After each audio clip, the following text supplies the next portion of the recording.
Welcome to Overtime the Podcast, a show dedicated to all things watches, with a special love for micro brands and their affordable range. I'm your host Praka, and some of you might know me as Kinda Average Watches. Join me as we explore new releases, share tips on building your collection, and put in some overtime with hands-on reviews of the latest watches. Whether you're a bit of a pro or you're just getting into the hobby, this podcast will keep you entertained with great stories from the people in the industry, casual conversations, and guest hosts who bring their own unique perspectives. Let's get started.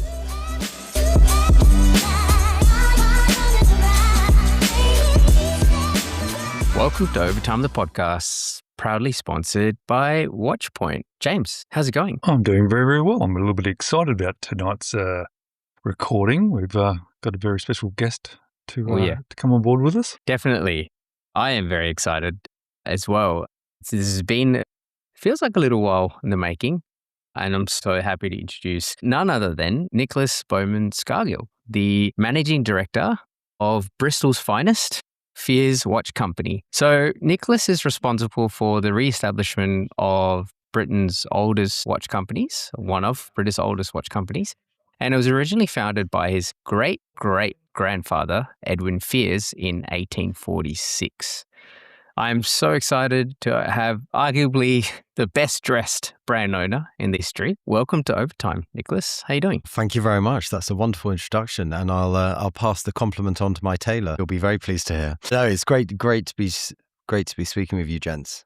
Thank you for having me on. I feel slightly underdressed, I have to admit. I should have put something better on.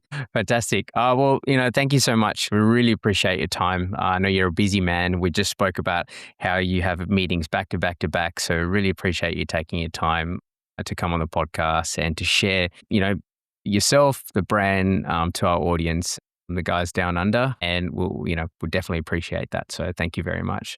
So before we get on with the podcast, we always do wrist checks. So as I guess, Nicholas, what have you got on your wrist today? Well, I've just realised as you said that we do a wrist check. I'm currently wearing a pre-production sample of a watch not launching until September. So all Nice. I can say is it's a new complicated Fears in the works, but I can't actually reveal more than that. This is always the thing. I always end up finding that what I'm wearing on my wrist, I can't really show people. So I probably should have thought about that better. But so it's a sample of something new coming in the summertime. That's fantastic. Well, it's exciting to know there's things coming in, something interesting as well. So something for us to look out for. Oh yeah, there's always something in development, and quite often what I'll end up be wearing is a 3D printed plastic case. So it won't even be a working watch. Very much just to get the feel of the watch. So quite often, I'll find myself going home from the office and I'm like, "What time is it?" And look down, it's just a block of plastic on my wrist. So the fact that this one is actually running and working is a step up from that. Yeah, there's always something new in development that I need to sample and try out.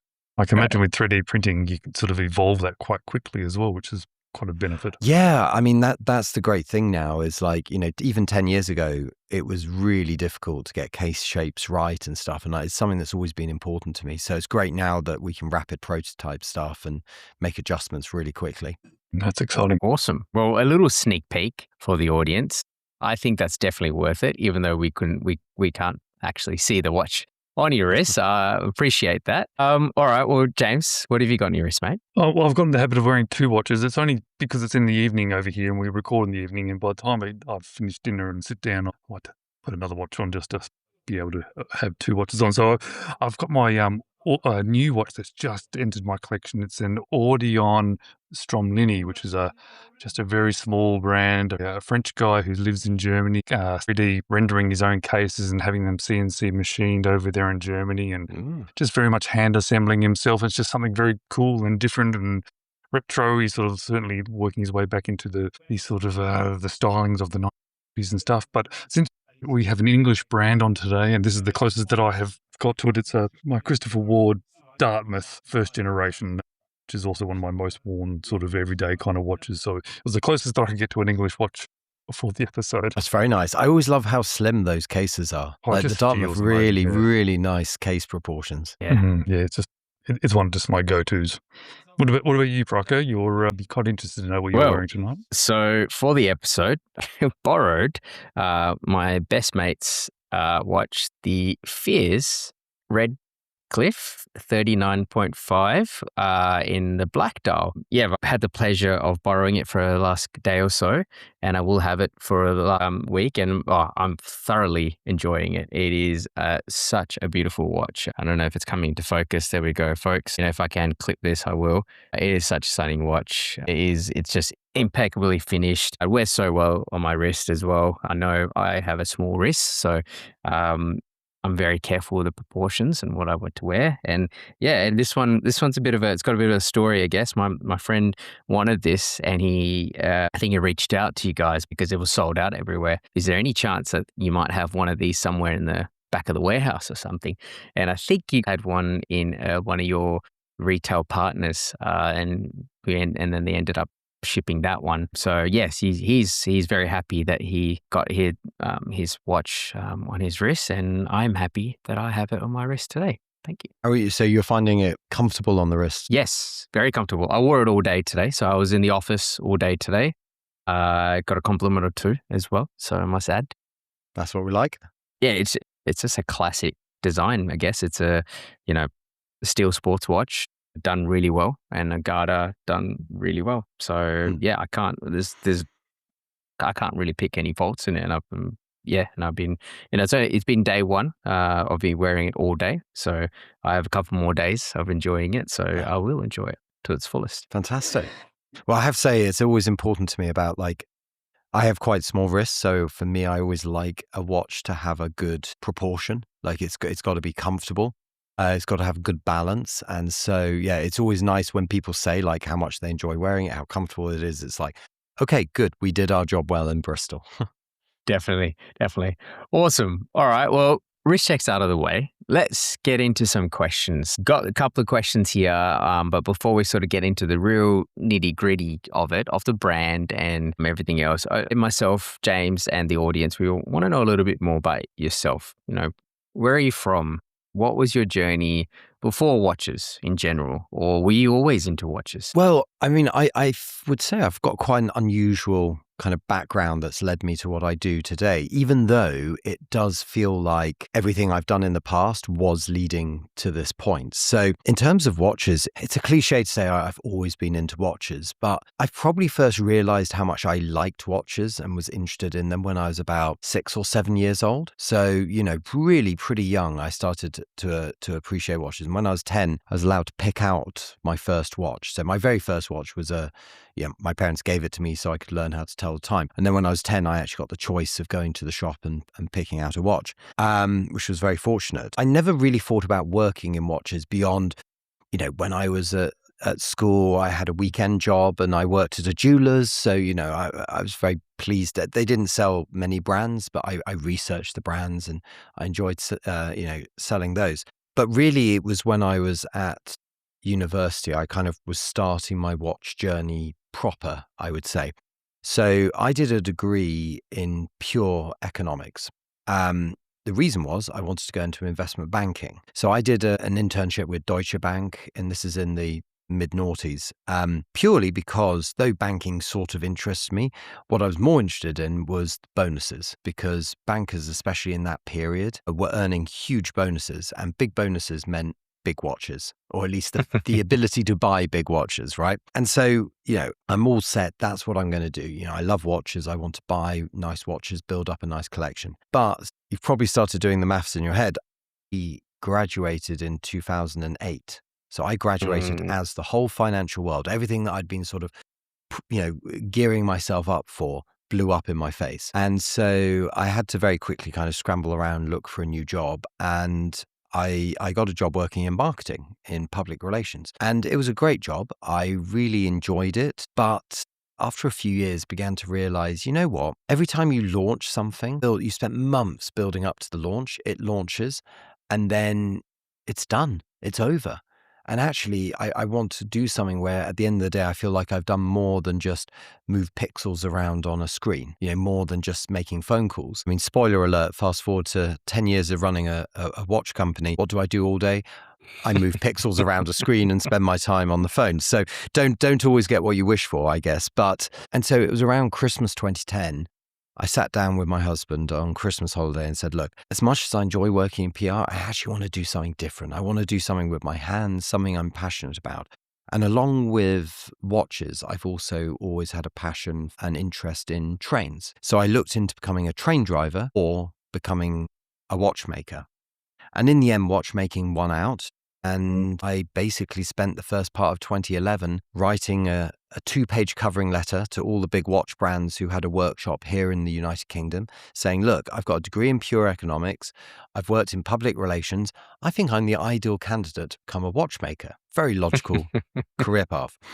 And after a lot of months of interviews, practical assessments, Rolex UK eventually took me on as an apprentice working at their head office in central London. So that then started my first proper part of working in the watch industry. In 2011, I start working and training to become a watchmaker. And you can't really ask for anything better. I mean, Rolex is such a great place to study, such a great place to learn. And I started there, really enjoying the work. I mean, absolutely incredible. However, something happened 2.5 years in, which completely changed everything. So I'm enjoying the work and enjoying my life in London. And I then have our annual meeting with the pension advisor.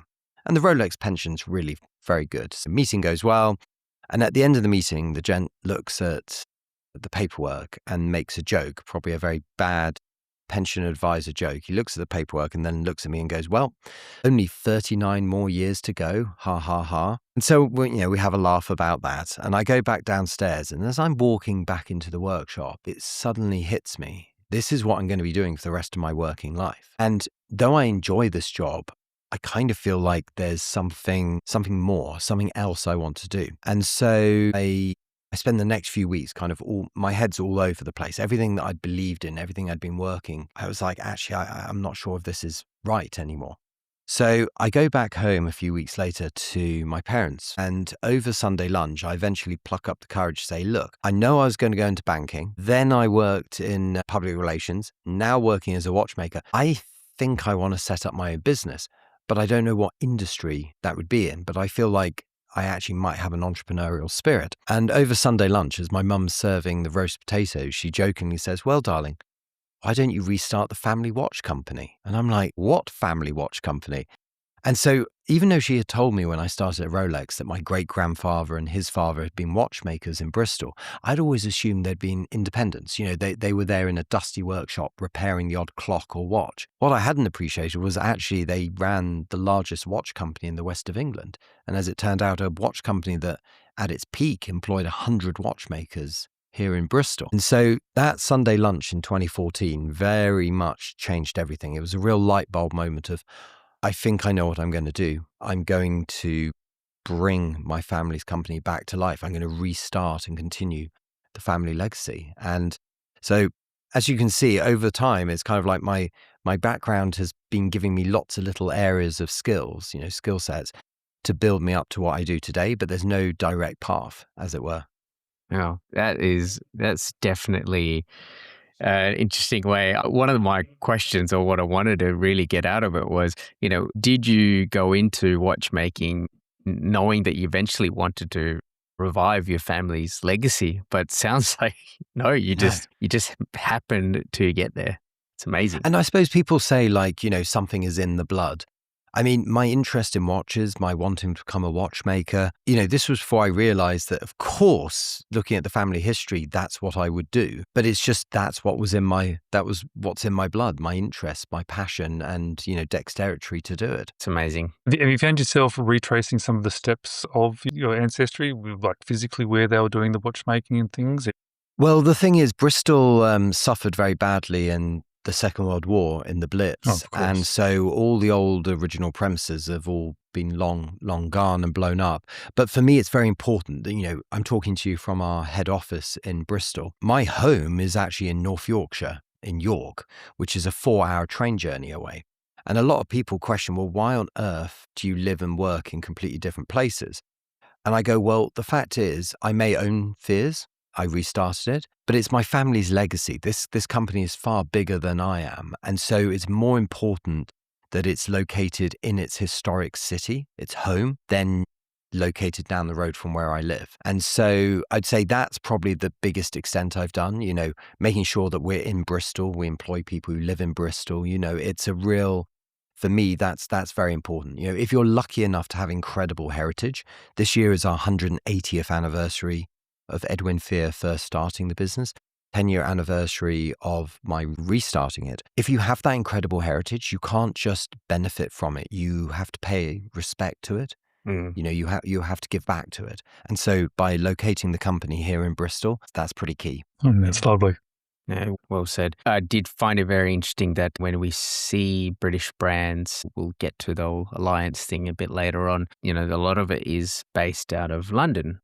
I guess in a world view sense, London is, headquarters. London is where everything is. So I think it's awesome that you're keeping true Bristol as, as they. I mean, one thing I'll say, it's interesting you say that. Yeah. The assumption would be London. The growing epicenter of British watchmaking is actually out west. So in 2021, the newly formed Alliance of British Watch and Clockmakers, of which Fears and myself are one of the founding members, did a bellwether report to basically see what was the state of the industry. And one of the interesting things they found was that the west of England had the highest density of watch companies. And for me, it's one of my sort of personal and professional missions, to basically make Bristol the equivalent of like the Le Chaux de Fonds, Geneva, the Valley de Joux, to make it this like epicenter, because as our industry continues to grow and thrive, it's very important that we have a center, because that's where future manufacturers will base themselves and locate themselves. And so, yeah, it's interesting that people at first may think it's London, but actually it really isn't. There's not many companies there. That is very interesting. Yeah, it does make sense. It's very much a city, as opposed to, I guess, having, I'm not sure how the space, is for having more industrial sort of areas or having manufacturing areas within London. Is it set up that way in Bristol, where you have space to have manufacturers of different components within Bristol? The space certainly exists for that in the future. I think it's an important thing to bear in mind. Like, there isn't yet real manufacturing in the UK. That will come in time, but for the time being, it's not really here. When the time is right, already, there's good number of watch brands here. So there's already a good client base or potential client base. But it's going to be a few years before we really have a proper manufacturing base in the UK. And it's good to see the alliance form and get together and be, like you said, start this now and for the future. Yep. So I'm quite keen, because you're not just starting a brand new brand. Obviously, you're reaching back into not just your family history, but also the history of the brand and the designs of the brand. So you've now got the opportunity to reuse or revamp or look back or be inspired by previous designs. And you can certainly see, when you look at some of the information you've got online and things you can search by, and searching the older style and the vintage Fears, that there is certainly that design language is being used. I have to say, and I'm saying all this because I just love the case shape of the Brunswick. So I'm sort of working my way around into, you can sort of see from the 30s, there was a sort of a squarer shaped sort of case, which is sort of, there's maybe some inspiration used. But can you tell me a little bit more about the Brunswick case, and then how you're utilising the sort of the designs from the history of the brand? Certainly. So the thing with our Brunswick, which is actually the second model we launched after the restart. The first one was Redcliff, which is a round case named after Redcliff Street, which is where Edwin Fear started the business. Brunswick is named after Brunswick Square in the northern part of Bristol, where Fears had its export division. So, we try and, how do I put this right? We have this incredible heritage, but we don't want to trade off it too much. But when it came to the Brunswick, I've always loved cushion case watches. I think there's something very inherently elegant about them. As we've been acquiring watches for the archive, we were finding these beautiful cushion case Fears watches from the 20s and 30s. And so it was very much like, okay, this is something which we have authority to do. Our first cushion case watch was made 12 years before Panerai. So I always find it quite interesting. Occasionally there'll be a comment online where someone goes like, this just looks like a Panerai. And it's like, well, no, a Panerai looks like a Fears. Let's get which way round correct. So I love the cushion case.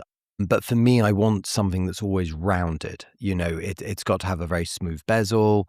If you look at a Brunswick, except for the flat sapphire crystal on the case back, every single surface has at least one radius. And so that's very important to me. Like, it's a very rounded watch. It's very organic in shape and feel. It's also interesting because a cushion case wears very differently to a round watch. A round watch is, well, a 40 mil round watch. Most people know how that wears. 38 mil cushion case actually has the same amount of metal, the same wrist presence as a 40 round watch, but without the bulk. So they wear very, very different between a cushion and a round case. Yeah, I love it. And as you say, there's a certain feel to that sort of design or a cushion case on your wrist as well, which is really, I always describe it as it's almost soft. And I know it's steel, so it's a bit hard to... No, but it very much feels like someone's taken a soft cushion and turned it into steel. I'll carry on with the design questions. I've got this Redcliff 9.5, and which is just beautiful. Like I said in the opening, it's cohesive, beautifully finished. Yeah. And there's a lot of little details, such as the typography and the handset, which I can see from looking at the catalog. There's consistency there, which I think this makes it, uniquely your brand. Was it important to try and get the typography and the handset to bring in a consistent design language as well going forward, even though you're still, I guess, borrowing from the past? It was important to set, this is Fears going forward. So since I restarted Fears, I've been very, very keen not just to recreate the past. That would be the easy thing. Back in 2016, when I brought the company back to life, the obvious thing would have been to just create vintage watches, vintage style watches inspired by the archive. Instead, I wanted to do something a little more clever. And that was basically when the Fears closed in 1976. Let's imagine it didn't close. What would it be making today? And so what that means is looking at the archive, but looking at what the DNA is. What was the common line from the 1970s through to the 1960s, say? And you realize there's certain things. Proportion, the shape of the hands. So Fears has what we call the pipette hands, which are very long and slim, but with a very graceful tip at the end. And then also typography. Fears did really care about the numbers on the dials. So it's looking at those and going, right, well, let's continue those into the future. But it means that if you take a modern watch, the most recent model we've launched, and put it against pieces from the archive, going back into the 19th century, you still can see a commonality. You can sense and feel where the design language has continued. Then, our watches probably more on the classic style, but they're not vintage. And I think that's absolutely key. They're not old fashioned. They just have some of the more classical elements in there.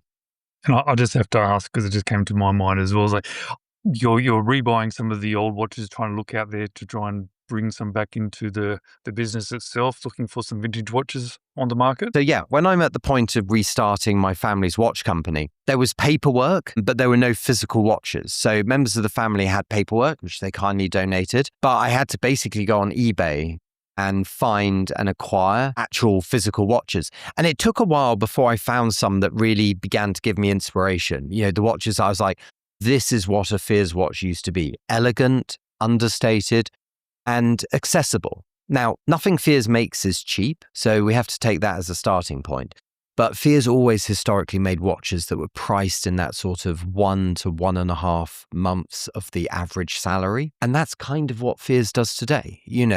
We make high quality watches, but very much at a price point that is aspirational, but also achievable, which I think is important because I'm sure we're all aware that the price of some watches from brands is just going up and up and up. And it hits a point where you go, however good this is, I don't have a chance in getting it. Whereas I think, I like it when we see this in our client base. Some people will buy a watch because, it's very inexpensive to them.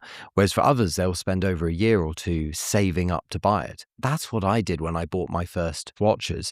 So, it's yeah, it's good now to look at the archive and realize, we have hundreds and hundreds of watches and we're still getting new pieces. But yeah, it's something that very much we've had to rebuild from scratch. And have any of those ended up being into your own personal collection? No, any that I personally had acquired or purchased were donated to a company's archive. And we do get people who donate watches. We don't just buy them. Sometimes people will want to donate them, That's which nice. I find really interesting. But what's also nice is the stories. So we had a watch which we acquired, and the lady explained that it had been her father's watch and he had bought it in the 60s in Bristol, just before he then went out to Oman to become a professional diver. And this was a dive watch. And so he'd bought it in Bristol and then it was used as intended, a dive watch. And so it was wonderful to have the watch, the paperwork, the box, but more than any of that is to have that story, that real personal story. That's amazing. So that's another sneak peek, isn't it? The dive watch. Yeah. Maybe one day. I need to learn to swim first. Fantastic. I had a question for you.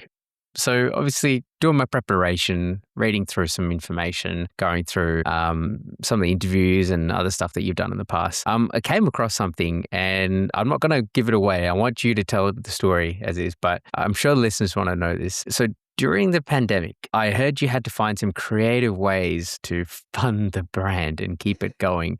So it would be great to hear your story and how that was to keep the brand afloat during those, I guess, tumultuous times. Certainly. When we look back to the pandemic, I think nowadays most people think of the pandemic as, it was a time when, the watch industry boomed and did really, really well. But actually, if we stop and think about it, that wasn't the case back in March 2020. So back in, I'd say, if we look at January 2020 was a very good month for Fears. But when we look at February 2020, it was much more challenging. Sales were beginning to dry up.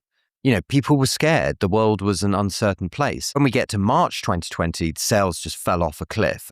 I spoke to my accountant, was very much like, I'm now getting seriously worried. And she basically was like, yeah, the good news is you run a very lean ship. There's very little fat to cut off. However, the bad news is there's very little fat to cut off. So we're going to have to go and make hard decisions. So we started going through and realized quickly that the biggest cost the company had was payroll, as it is for many a business. So her advice was like, well, just make your small team redundant. And I was like, I don't really feel good about doing that because, we're a family-run business. Also, everyone is scared about what's going on. The last thing people need to worry about is their job. So I was adamant that was not going to be something we would do. So she goes, okay, well, you've basically got maybe 2 months worth of cash left as a business before you go bankrupt. So I said, well, what if I took 100% pay cut? She said, okay, well, if you take 100% pay cut, that changes things slightly. That now means that the business has a bit more cash reserves.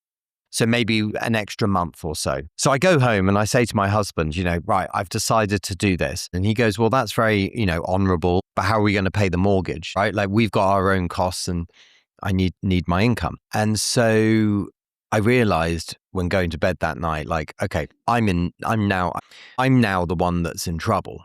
And so the next morning I woke up early, wrote the first CV I'd written in about 10 years, jumped in the car and drove to all the supermarkets in my town, basically going, do you have any work? Anything. And Asda supermarket called me back a few days later and said, yeah, actually, like business is booming. We really could do with someone to work night shifts. So I got a job at Asda and mid-March or mid-late March, I start working there picking online orders.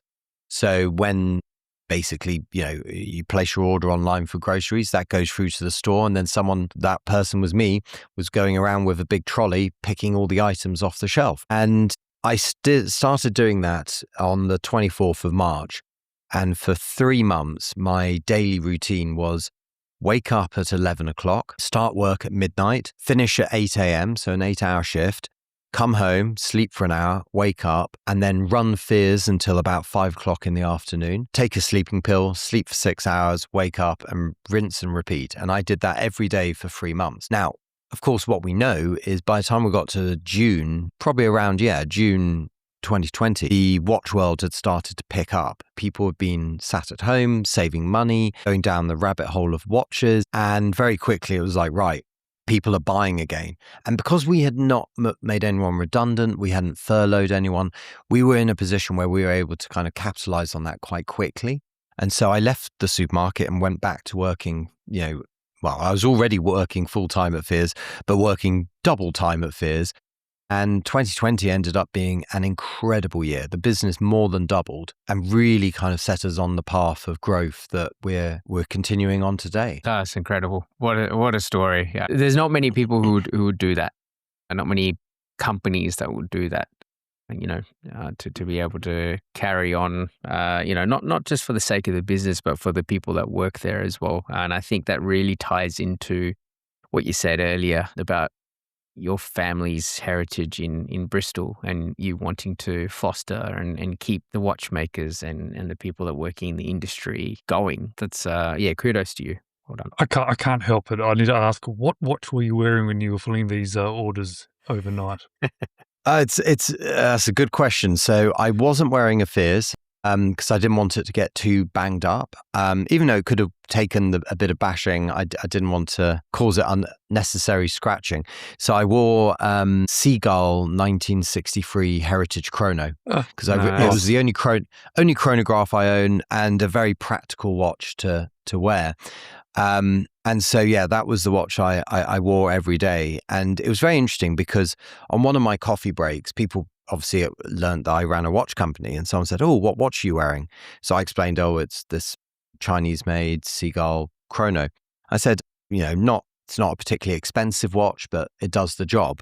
And someone goes like, "Do you mind me asking how much was it?" And I said, "Oh, it was about £120. And everyone went silent until someone said, "That's a lot of money to spend on a watch." And you just suddenly realize, like, outside of the watch world, 50 quid, 60 quid on a watch, that's a lot of money. And it's just very interesting to appreciate like how quickly you get sort of not jaded, but numb to the price of things. Very quickly. You see a new launch from JLC and it's only 12.5 grand. What a bargain. And it's just those numbers, it really can remove you from the reality. So I would say that was certainly a good thing. It was a kind of reminder that actually even a very basic, simple watch can be a very important watch to people. It's interesting. Since I left Asda back in June 2020, I've never worn that watch again. And I was thinking about this the other day. I was going through selling a few watches just because I'm very much I don't like owning too many watches. I like to own a few watches that I wear regularly, and that way I build like a connection with them. Yeah, I'm an old romantic. I'm very sentimental, so I like to wear a few watches regularly. The problem I have with that watch is whenever I look at it, it just takes me back to that period. And even though I am very, I'm glad that I did it. I rolled up my sleeves. I saved my family's business. It's also quite a dark period. The pandemic, those days, I look back on it now and it's like, with hindsight, it's like, that was one of the best things I ever did. At the time, I thought this could end up being my full-time job, right? Because the business could still go under and, it's interesting how sentimental and watches can be and how it links to certain memories. 100%. I'm finding it even more and more important about why they join my collection and stay with my collection is that attachment, sentimentality of it. Yeah, absolutely. Absolutely. If you're into micro brands, indies, or vintage watches, you need to check out Watchpoint. Located in the heart of Melbourne, Watchpoint is more than a storefront. It's a true hub for the community. Get hands-on with brands like HZ, Formex, Second Hour, Lima, Vario, RZE, and Balzel.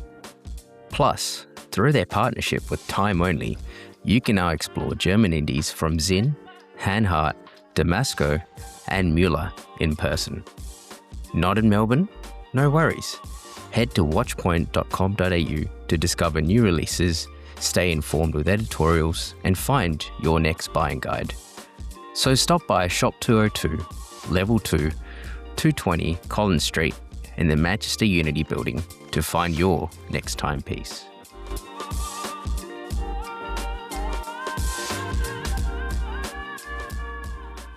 So having a story, and even buying a new watch from like Fears, where there is that story, and that's why doing podcasts like this is so nice, is to learn the story of you and how your relationship to the brand is and how things happened and how you did that, and it adds to that relationship of the person buying one of your watches, and certainly is something that works with me when I'm buying something. Yes, it's more than just the specs.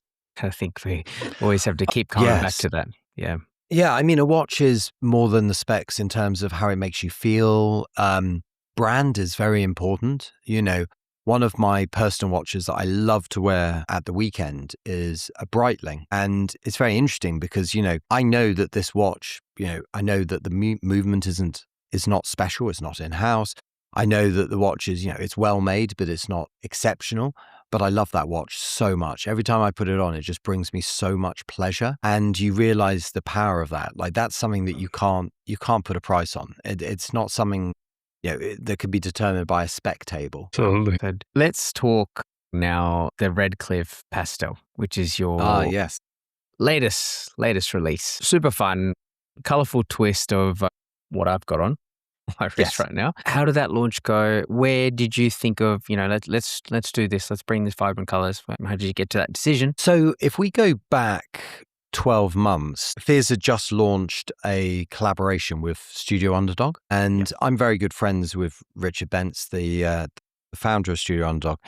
And those watches we made last year in 2025, the cocktail series, those collaborations were really fun. They were very bright. Studio Underdog is known for its bright colors and, you know, very, very exciting. And Fears is much more classic and restrained. And it's safe to say a bit of the Studio Underdog rubbed off on us. You know, I realized that actually I like wearing pastel colors, you know, whether it's a polo shirt or a tie or something like that.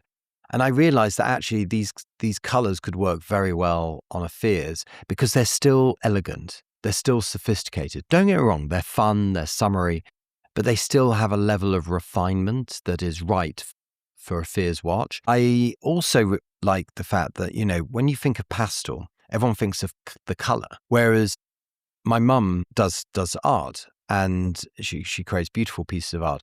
And so growing up, I was always very aware of pastels as being an art medium, you know, with that sort of chalky texture. And, you know, I really was like, let's not just recreate colors, let's recreate texture as well. And that's very much what the pastel series has. You know, if you have them on their complementary straps, they're I'd say a real summer watch. Whereas if you put them on a bracelet, suddenly they can be worn with a dress cuff. They're a bit more formal. And I think that's really nice, as they really show the versatility of a Fears watch. Yeah, they're absolutely beautiful, beautiful colors. We're going to leave all the links in the show notes. Go check it out. So it is very versatile, like you say. It's not just the colors. Even the outer track, the minute track as well, has these contour lines that run all around and just adds a little bit more to it, along with the texture on the dial. Thank you. Yeah, I'm very proud of them. They're our new sort of entry point. But I think, you know, Fears is 10 years since it restarted. We're very confident with our design DNA and what the company's about. And therefore it allows us to kind of stretch and do things a little outside of our normal wheelhouse. I mean, alongside the 3 new pastel dials, we also have 2 new Pilot's watches, and, you know, very, very different, much sportier, much, you know, larger case, very, very different look and feel to the pastels. But I like the fact that when you look at both, you can tell straight away they're Fears watches. Yeah, 100%. It's still the Brunswick case as well, right? In the Pilot's watches. Yeah. Yes. Yeah. Yep, and it works really well in this Pilot configuration. Not sure if you can see that, James. I reckon this is right up your alley. I do like a Pilot, but I have to admit, even with the Brunswick case, that I am drawn, well, firstly to the Aurora, that dial is magical. But then also the jump hour does look good in that case because it gives it another element to it that is quite fun and interesting. And then you've got so many varieties as well, which is lovely. Yeah, I appreciate that because it is something about like trying to create different styles of watches. But it's very important to me always that if you look at a Fears and you remove the name Fears from the dial, the watch on its own should A, be distinctive enough that a watch enthusiast or collector can ascertain what it is, but B, it should also be like beautiful. I think making beautiful watches, it's something our designer Lee talks to me a lot about. It's like very few brands make beautiful watches. They may make elegant watches, they may make watches that are, very tool focused, very functional, but beauty in a watch is pretty rare. Yeah, you're right. They're very artistically beautiful watches, but then it feels very niche. But just to be elegant beauty, that is a hard balance sometimes. Yes. I never thought about it that way. Well put. So we talked about your newest releases. Can you give us a little bit of a flavor of, I know you've sort of dropped some hints here and there, but is there anything that you can say to our audience from what's coming up? Only that this is a big year for us. It's a big celebration. So we've got all kinds of different things, which we've launched, a lot of watches already this year. We have more coming out later in the year. The key thing is these launches are core collection. We're very much moving away from limited runs or collaborations or special editions and very much focusing just on the core. I would say looking for the rest of the year, we've got some very, very elegant dressy watches. We've also got some very sporty watches. So it's a real mix. I think when we get to December 2026, it will be a case of looking back and going, yeah, I like to think I've done my family proud with the year of celebration we've had. Looking forward to that. From watching the progression of your brand and the different models and what's happened, I definitely think you've achieved that. Thank you. Thank you very much. You did say something quite interesting just then about moving away from collaborations, because obviously you've had the big one with Studio Underdog. We've had the 3 different models, which is the Gimlet, Manhattan, and Mimosa.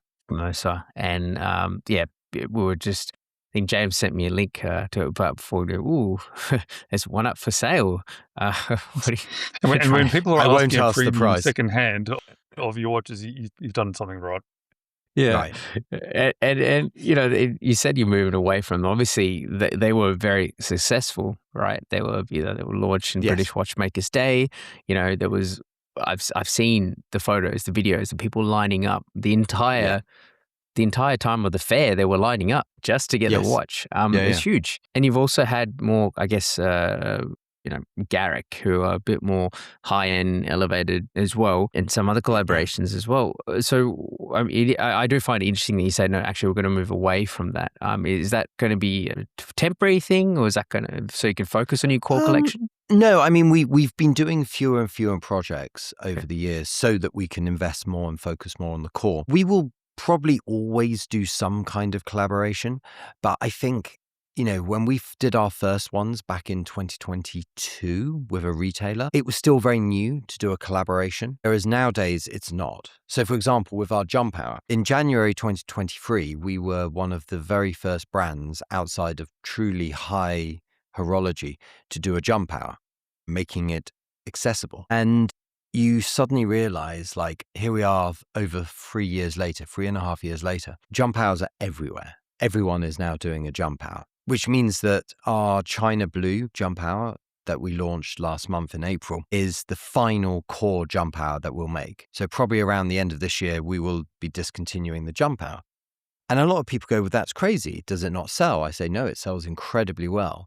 But it's important that you don't get pigeonholed. And, I don't want to end up in a position where we have a core watch that people don't want to buy. They're not interested because it's got dull or boring in their eyes. So yeah, for me, it is always about trying to move the needle forward, as it were. Very interesting. It's a great viewpoint, not just looking at sales, but also brand identity as well. It's important. Absolutely.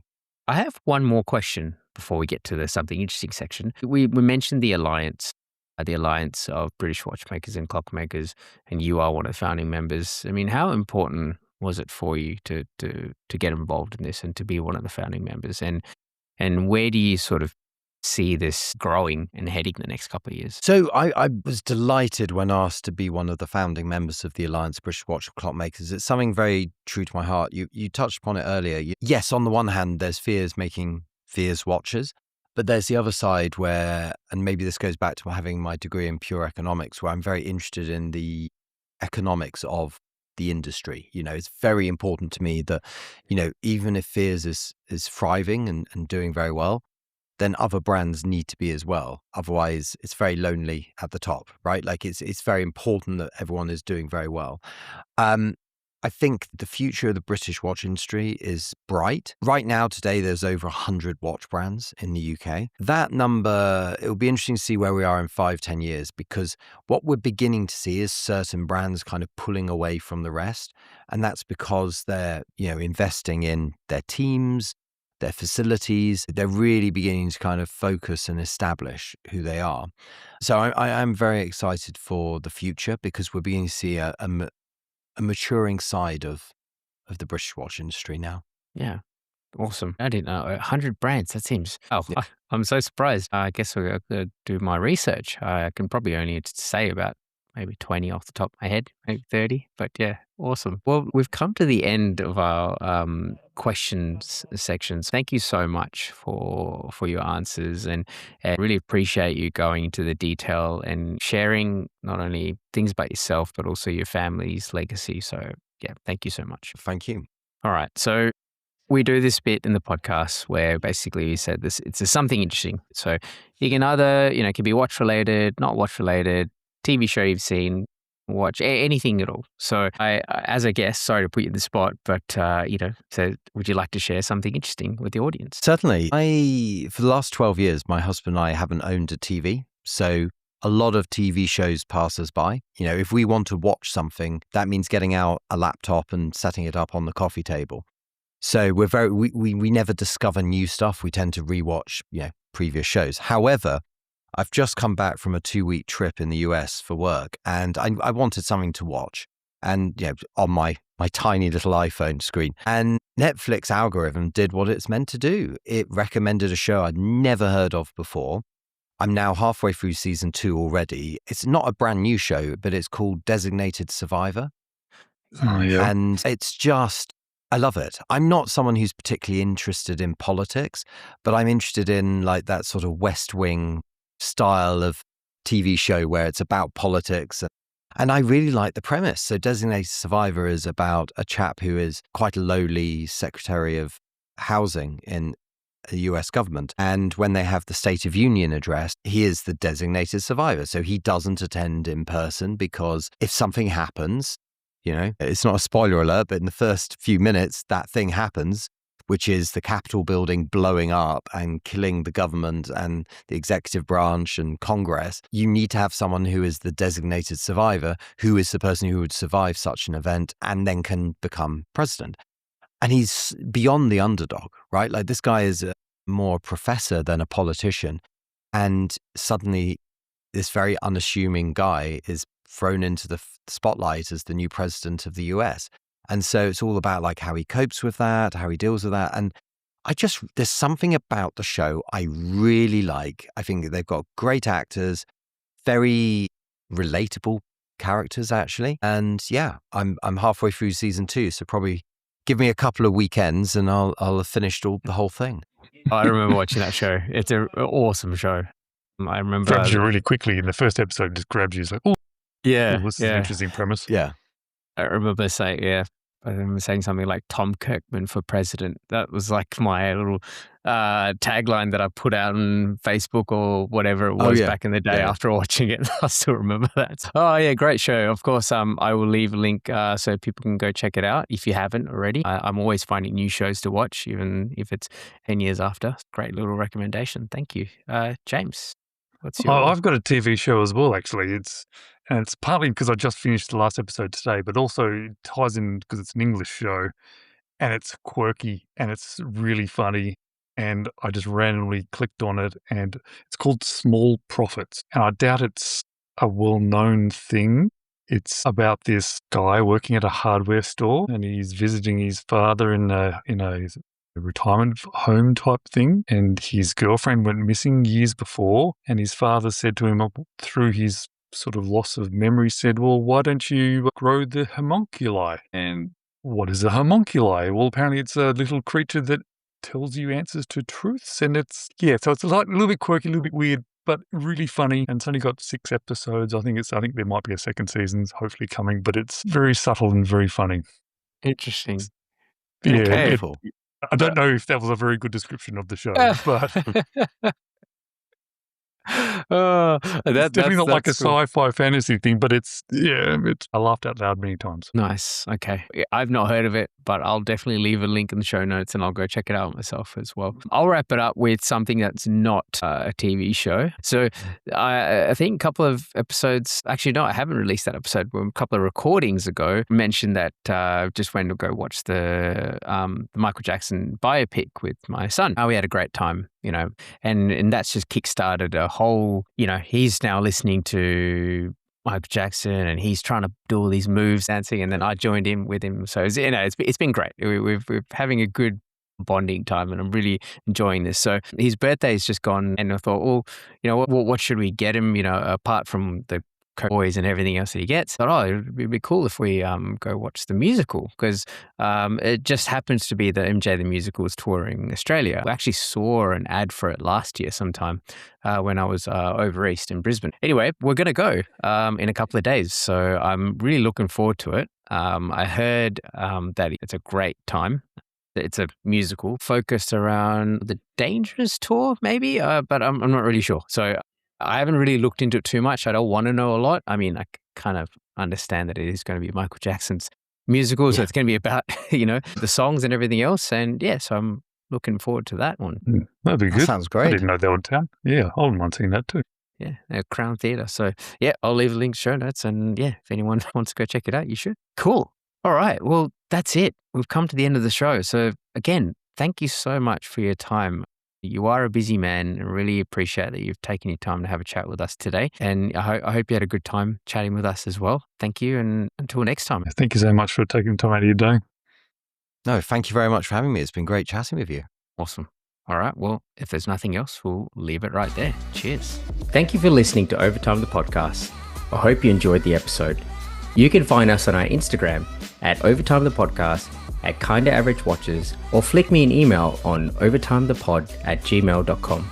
I appreciate your support and value your feedback. If you have any questions, suggestions, or topics that you would like the podcast to cover in the future, please hit us up. Until next time.